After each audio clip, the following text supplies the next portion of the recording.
बिस्मिल्लाहिर्रहमानिर्रहीम। पाकलर एसोसिएट्स में मैं आपको खुशामदीद कहता हूँ। गुज़िश्ता रोज़ होने वाले चीफ मिनिस्टर के इलेक्शन में जो आइनी बुहरान पैदा हुआ है, उस पर आइनी तौर पर मालूमात के लिए और कानूनी पोजीशन वाज़े करने के लिए हमारे दरमियान मौजूद हैं आइनी माहिर मोहम्मद आसिफ भट्टी एडवोकेट साहब। तो आइए इनसे बात करते हैं और जानते हैं कि इस सारे मामले में आइनी पोजीशन क्या है। रहीम। अच्छा, ऐसे है कि जो सबसे पहले मैं क्लियर कर दूं कि पंजाब असम्बली में जो चीफ मिनिस्टर का इलेक्शन है, ये पिछले ऑलमोस्ट 3 माह से जो है वो अंडर डिस्कशन है, इन कोर्ट्स के अंदर भी और असम्बली के अंदर भी। सबसे पहले जब ये इलेक्शन है, हमजा शहबाज साहब और चौधरी परवेज़ लाई साहब ने नॉमिनेशन पेपर जमा करवाए, वहाँ से मैं शुरू करूँगा। उस वक़्त की सिचुएशन ये थी कि एक फर्स्ट पोल जो हुआ उसमें हमजा शहबाज साहब ने 197 वोट हासिल किए, और जबकि परवेज़ लाई साहब ने उस इलेक्शन का बाइकआउट किया था और कोई वोट ना ले सके थे। सब्सिक्वेंटली वो इलेक्शन लाहौर हाई कोर्ट में चैलेंज हुआ, जहाँ पे अल्टीमेटली वो इलेक्शन सिंगल बेंच होता हुआ एक लार्जर बेंच ने डिसीजन किया, जिसमें उन्होंने कहा कि आप सेकंड पोल करवाएं। उस सेकंड पोल के खिलाफ जो परवेज़ लाई साहब हैं वो चले गए honourable supreme court of Pakistan में। वहाँ पे मोरखा 1/7/2022 को honourable supreme court of Pakistan ने ये हुक्म दिया कि 22 जुलाई को बाई इलेक्शंस होने के बाद सेकंड पोल जो है वो कंडक्ट किया जाए as per rule 20 of the rules business जो है प्रोविंशियल असम्बली के। उसके तहत मोरखा 22 जुलाई 2022 को सेकंड पोल कंडक्ट हुआ। ताहम सारा मामला प्रोसेस उसमें चल रहा था।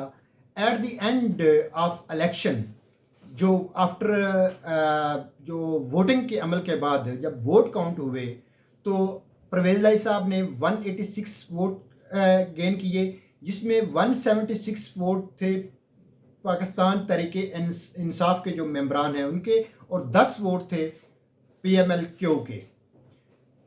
और हमजा शहबाज साहब ने सारे अलाइज मिलाकर 179 वोट हासिल किए।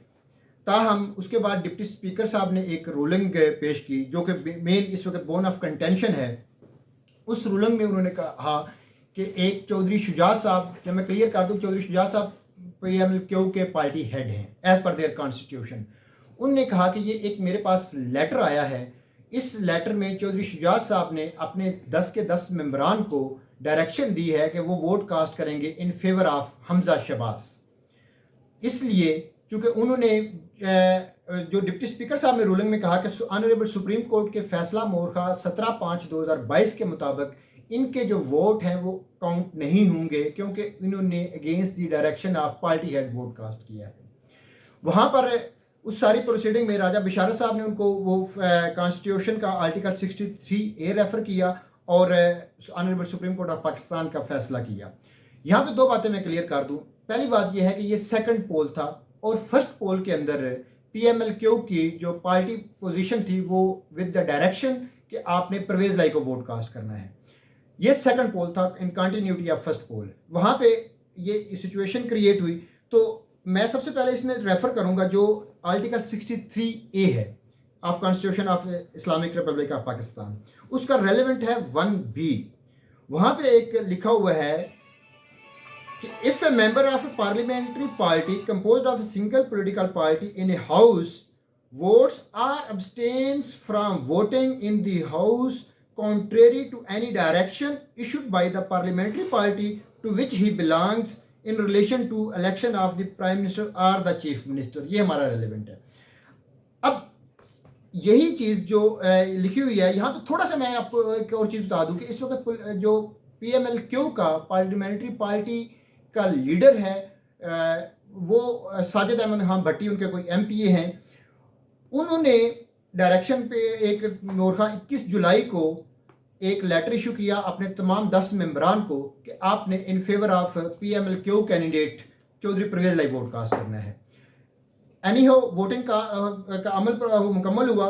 अब यही जो इशू है, चूंकि already honourable supreme court of Pakistan के पास गया था और उन्होंने मोरखा 17/5/2022 को एक जजमेंट पास की, जिसमें उन्होंने कहा कि जो रेलेवेंट क्वेश्चन है उसका पैरा नंबर 3 उस फैसले का है, उसमें उन्होंने भी एग्जैक्टली सेम यही कहा। Turning to the second question and keeping in mind the answer to the first, it is our view that the vote of any member, including a deemed member of a parliamentary party in a house that is cast contrary to any direction issued by the latter in terms of para B of clause 1 of article 63A, वही class जो मैंने अभी पढ़ी है, cannot be counted and must be disregarded, and this is so regardless to whether the party had subsequent to such vote proceeds to take or refrain from taking action that would result in a declaration of defection।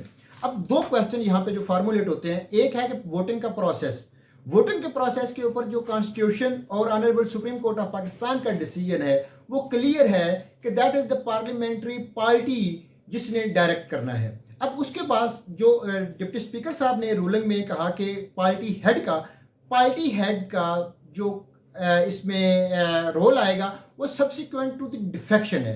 जब defection हो जाएगी फिर party head की choice है, उसके पास discretionary power है, वो अपने मेंबरान के खिलाफ प्रोसीड करता है या नहीं करता। इसके ऊपर जो मेनली जो इस वक्त चौधरी परवेज इलाही साहब ने इसी चीज़ को, दोनों फैसलों को आर्टिकल के तहत अब honourable supreme court of Pakistan में दोबारा पिटीशन दायर की है, जो कि हियरिंग के लिए है, और देखें वहाँ पे क्या इसकी honourable supreme court of Pakistan interpret करते हैं। चूँकि क्वेश्चन अल्टीमेटली ये दो चीज़ें अगर देखी जाएं तो प्राइमा फेशी ये लगता है कि इन दोनों के मुताबिक पार्लियामेंट्री पार्टी ने करना था डायरेक्ट अपने मेंबरान को। और जहाँ तक इसका तल्लुक है पार्लियामेंट्री पार्टी के ऊपर जो डेफिनेटली वो लेटर आया है एक, और चौधरी शुजात साहब जो कि पार्टी हेड हैं काफिले PMLQ के, उनके लेटर में ऐसी चीज़ तो नहीं लिखी हुई कि as per decision of parliamentary party, उन्होंने अपना ज़ाती डिसीजन एक भेजा है। अब देखिए सुप्रीम कोर्ट ऑफ पाकिस्तान उसको किस राय में लेती है, और अल्टीमेटली चूँकि मैटर सब ज्यूडिस है तो जो अल्टीमेट राय आएगी वो तो honourable supreme court of Pakistan की, इसके ऊपर जो भी इंटरप्रिटेशन आएगी वो ही आएगी।